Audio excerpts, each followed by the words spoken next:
মৰমৰ ষ্টুডেণ্টছ আজি আমি পঢ়িম ক্লাছ 8 মেথ চেপ্টাৰ নাম্বাৰ 1 পৰিমেয় সংখ্যা তো ষ্টুডেণ্টছ হলনি 1.1 একৰ পৰা 12 লৈকে পঢ়িছোঁ আজি আমি তোমালোকক 13 নম্বৰ আৰু 14 নম্বৰ অংক দুটা সমাধান কৰি দিম চাবা 13 নম্বৰ কোৱেশ্যনত কি কৈছে চাবা তলৰ সংখ্যা কেইটাই যোগ আৰু পূৰণৰ ক্ষেত্ৰত সহযোগ বিধি মানি চলেনে কৰিছো এই সংখ্যাবিলাক যোগৰ ক্ষেত্ৰত আৰু পূৰণৰ ক্ষেত্ৰত সহযোগ বিধি মানি চলেনে নচলে এটা আমি তোমালোকক দেখুৱাই দিম চাবা ষ্টুডেণ্টছ তোমালোকক দেখুৱাই দি আছো তো স্টুডেন্টস আমাকে এই সংখ্যাবিলাক দিয়ে আছে সহযোগ বিধিত আমি কি জানো এনেকুৱা জানো a plus b plus c is equal two a plus b plus c প্ৰথমত দুটা পদৰ ব্ৰেকেট থাকিব তাৰ পিছত কি লাষ্টত দুটা পদৰ ব্ৰেকেট থাকিব এইটো হম কি জানো সহযোগ বিধি তো স্টুডেন্টস আমি এতিয়া চাম এই সংখ্যাবিলাক সহযোগ বিধি যোগৰ ক্ষেত্ৰত মানি চলে নে নচলে এটা আমি চাম তো চাবা স্টুডেন্টস আমি এতিয়া যোগৰ ক্ষেত্ৰত চাম যোগৰ ক্ষেত্ৰত চাবা কি করে -2 divide by 3 plus 3 divide by 8 plus 4 divide by 5 is equal to আমি লেফট আর রাইট দুটাই সাম যদি সমান হয় তাহলে কি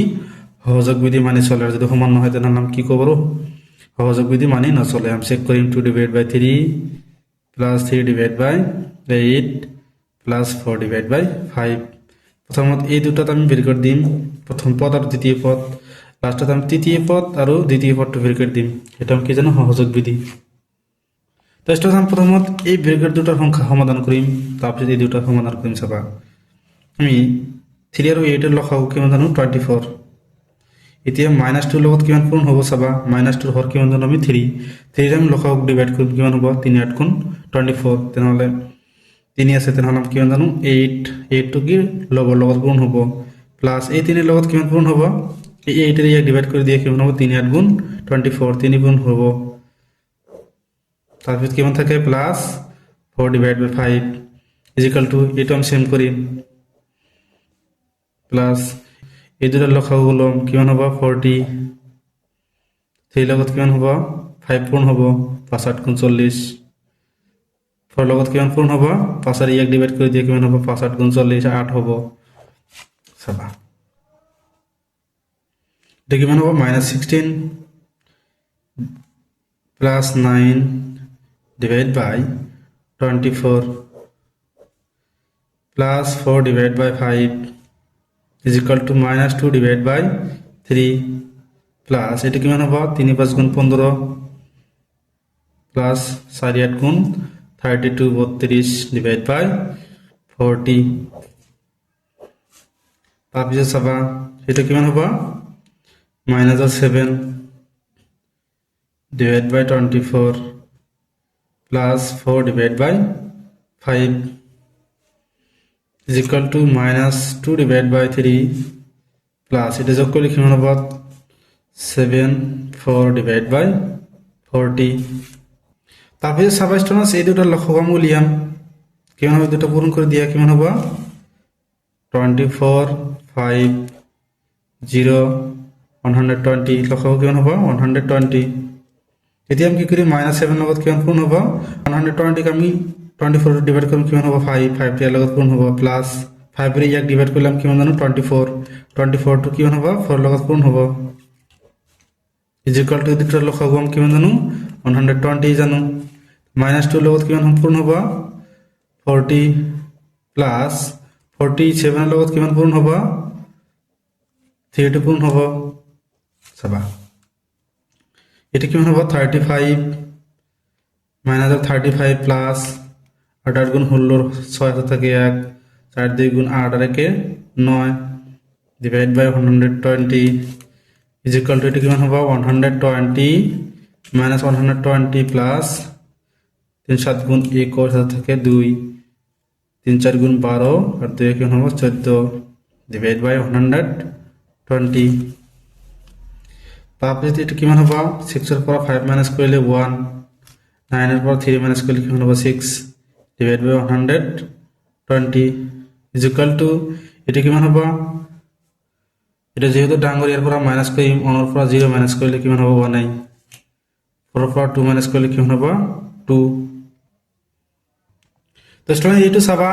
40 লগত 2 পূৰণ কৰিলে কিমান হ'ব -80 এনেও মাইনাছৰ 80 হ'ব, এইটো 120 নহয়, সৰি ষ্টুডেণ্টছ। এতিয়া মাইনাছ কৰি দিম, 1 পৰা 0 মাইনাছ কৰিলে 1 থাকিব, 14 পৰা 8 মাইনাছ কৰিলে কিমান থাকিব 6, ডাঙৰটো সন্মুখত প্লাছ আছে, প্লাছ ডিভাইড বাই 120। তো চাবা ষ্টুডেণ্টছ আমি দুইফালে সমান পাইছোঁ, তেনেহ'লে আমি লিখিব পাৰোঁ যে এতেকে -2 ডিভাইড বাই 3 ডিভাইড বাই 8 আৰু 4 ডিভাইড বাই 5 যোগৰ ক্ষেত্ৰত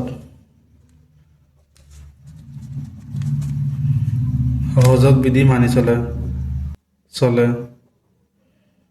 এটি হ'ব কি উত্তৰ। এতিয়া আমি পূৰ্ণৰ ক্ষেত্ৰত চাম যে সহযোগ বিধি মানি চলে নে নচলে চাবা।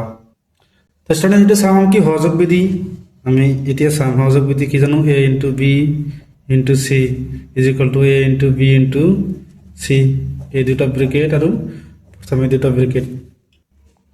আমি এইটো ফৰ্মুলা ব্যৱহাৰ কৰি আমি এতিয়া চাম যে পূৰ্ণৰ ক্ষেত্ৰত সহযোগ বিধি মানি চলে নে নচলে চাবা। -2 divide by 3 into 3 divide by 8 into 4 divided by 5 is equal to -2 divided by 3 into 3 divided by 8 into 4 divided by 5। এটা পূর্ণ করিম, এটা আমি ব্রেকেট দিম চাবা।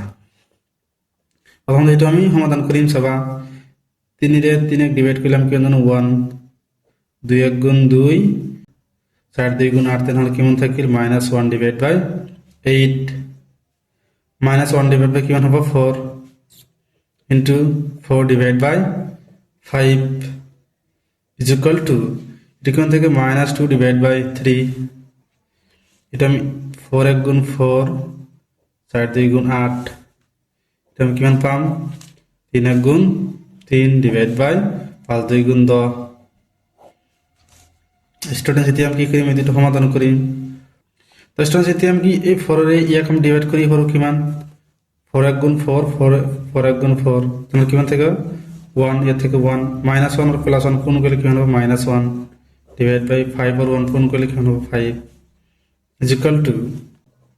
2 রে আমি 10 ডিভাইড করি কিমান হবে 5 2 গুণ 10, 3 আর 3 ক্যান্সেল, তাহলে কিমান থাকে -1 ডিভাইড বাই 5। তো পূর্ণ ক্ষেত্র সেম আছে, দুই ফালে কি সমান আছে, তাহলে আমি কি লিখি পারো যে এতেকে সহযোগ বিধি মানি চলে। এটি হবে উত্তর। এতিয়া আমি তোমালোকক 14 নম্বৰটো কৰি দিম চাবা। তো স্টুডেন্টস এতিয়া আমি তোমালোকক 14 নম্বৰটো কৰি দিম। 14 নম্বৰ কোৱেশ্যনত কি কৈছে চাবা। এটা উদাহৰণৰ দ্বাৰা দেখুওৱা যে পৰিমেয় সংখ্যা হৰণৰ ক্ষেত্ৰত আবদ্ধ নহয়। তো চাবা স্টুডেন্ট আমি 3-4টা উদাহৰণেৰে সমাধান কৰিম, তোমালোকক বুজাই দিম চাবা। 1 নম্বৰটো হ'ব কি, আমি যিকোনো সংখ্যা ল'ম 2 ডিভাইড বাই 6 ডিভাইড আমি কিমান ল'ম 1 ডিভাইড বাই 2। এইটো আমি কি জানো পৰিমেয় সংখ্যা, এইটো আমি পৰিমেয় সংখ্যা জানো, এইটো আমি এতিয়া চাম যে আবদ্ধ হয় নে নহয় চাবা। এটা আমি কি লিখিব 2 ডিভাইড বাই 6, এই ভাগটো আমি পূৰণ লিখিম। যেতিয়া আমি পূৰণ লিখিম তেতিয়া আমাৰ কি হ'ব 1 ডিভাইড বাই 2 আছে, 2 ডিভাইড বাই 1 হ'ব 2 ডিভাইড বাই 1। 2 রে আমি 6 ডিভাইড করলাম কিমান 3, তাহলে আমি কিমান পাম 2 ডিভাইড বাই 3। যেহেতু এটা আমি কিমান জানো পরিমেয় সংখ্যা, পরিমেয় এটা আবদ্ধ হয়, এটা আবদ্ধ হয় যেহেতু আমি 2 ডিভাইড বাই 3 পাইছো। তারপর আমি আন একটা উদাহরণ লম -4 ডিভাইড বাই -2, এটা আমি করি চাম। এটা কিমান হ'ব চাবা -4 ডিভাইড বাই আমি -2 লিখি পাৰো, মাইনাস মাইনাস ক্যান্সেল, 2 রে 4 ডিভাইড করলাম কিমান জানো 2, যে এটা আমি কি জানো পরিমেয় সংখ্যা, পরিমেয়। তারপর আমি আন একটা উদাহরণ লম 3 নম্বর লোৱা কি যেনেকুৱা ধৰিল 0 ডিভাইড বাই 2, এটা আমি কিমান জানো 0, এটা আমি কি জানো পরিমেয় সংখ্যা, 0 আমি কি জানো পরিমেয়। তারপর ফাইনাল আমি লাস্ট এটা উদাহরণ লম, এটা আমি কি লম 6 ডিভাইড বাই 0,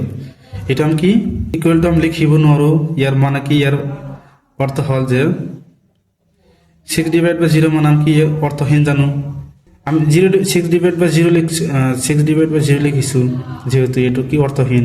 তাহলে তোমালোকে লিখি দিবা যে তেনেহ'লে আমি কি লিখিব পাৰো যে থেকে দুটা পৰিমেয় সংখ্যাৰ হৰণ ফল সদায় এটা পৰিমেয় সংখ্যা নহ'ব পাৰে। আমি কি জানো যিকোনো দুটা পৰিমেয় সংখ্যা সদায় আমাৰ কি পৰিমেয় সংখ্যা নহ'ব পাৰে হৰণৰ ক্ষেত্ৰত। তেনেহ'লে আমি কি পালোঁ যে যিটো অৰ্থহীন ইয়ালৈ কি কৰিবলগীয়া আছিল ষ্টুডেণ্টছ, সেইটো কি এনচাৰ। ষ্টুডেণ্টছ ভিডিঅ'টো ভাল লাগিলে চেনেলটো ছাবস্ক্ৰাইব কৰি দিবা। Thank you students.